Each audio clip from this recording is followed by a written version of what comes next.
So this video is going to serve as an introduction to urbanization. And in this video, we're going to look at some of the processes that drive urbanization across the world, some of the major challenges that countries who are rapidly urbanizing face, and just some of the general characteristics of urbanization that have taken place in the last 50 or 60 or 70 years. So as you can see in this graph, population growth and urbanization are sort of dual trends as the world's population has grown from around 3 billion people in 1960 all the way to where we are now, which is about 8 billion people in the year 2021.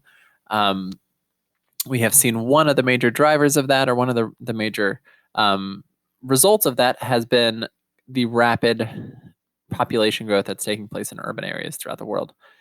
So while rural population has grown somewhat steadily, we have seen the number of people living in cities absolutely skyrocket in the last 50 or 60 years, to the point to where at about 2006, 2007, the world's urban population surpassed its rural population for the first time. And most of this urban growth is happening in less developed and developing countries. So we are seeing kind of the age of the megacities and the rise of megacities in countries like China and India and Bangladesh, and increasingly in the future in sub-Saharan Africa. So looking at these trends and also some of the trends of sustainability issues within urban areas is going to be really important. Like we said before, the world is an increasingly urban place.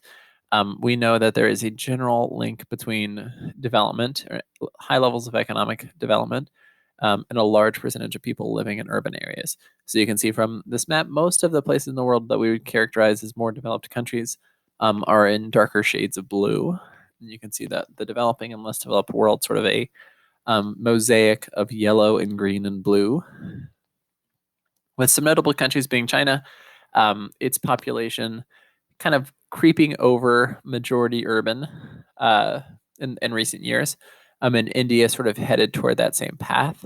Those are obviously the two countries with the biggest populations in the world, and two countries that are emblematic of this huge rural to urban transition that's taken place in the world.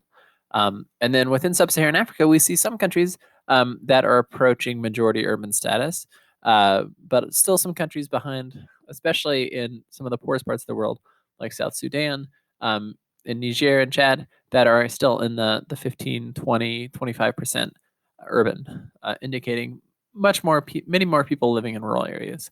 But like we said, the split of this, it falls heavily upon economic development lines. And one thing to take into account, and this is I actually just learned this, and I think it's really interesting, is how we decide whether or not something is an urban area varies very strictly on national definitions. So countries itself define what is urban and what is rural within their country, and that can change or vary a lot throughout the world.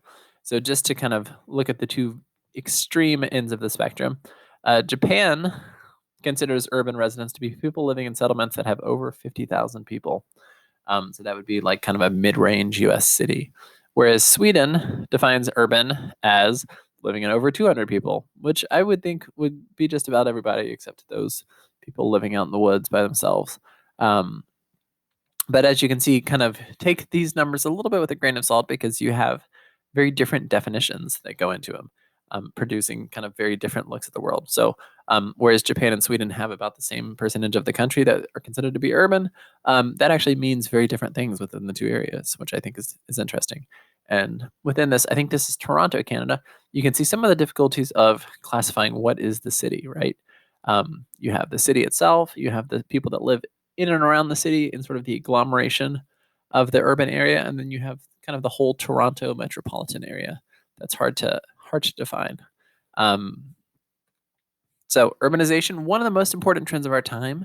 Like we said, some coinciding trends are things like rural to urban migration, and population growth. And really the third one that we see is the growth of informal settlements, specifically in less developed and developing countries. So these are things that we would call slums or squatter settlements. So how we have seen cities grow so rapidly is grow through sort of these movements of informality that have taken place on the periphery of cities in the developing world or in the less developed world. So as you can see in this image, Gray means no data, so most more developed countries don't take data on the amount of people living in slums or shanty towns or informal settlements. And you can see this is the percentage of people living in urban areas that live in slums. So of the people in urban areas, how many people live in slums? And you can see countries that we would consider developing to be lower, kind of in the 10% or 20% or 30% range. Um, in countries that we would consider to be less developed, namely the region of sub-Saharan Africa, much higher. So um, this gives you a sense of, even in the developing world, kind of the wide variety of people, the experience of people living in cities. So just to cap things off and to summarize, urban and rural population, the projections for the future is that urban population will continue to explode, that we will continue to experience this sort of rapid rural to urban population shift. And as the world grows to 9 or 10 billion people, much of that growth will be taking place in urban areas. So these issues of sustainability, these issues of how cities and less developed and developing countries grow to populations of 20 and 25 and 30 million people are going to be some of the most important issues of our time. Thanks. Bye.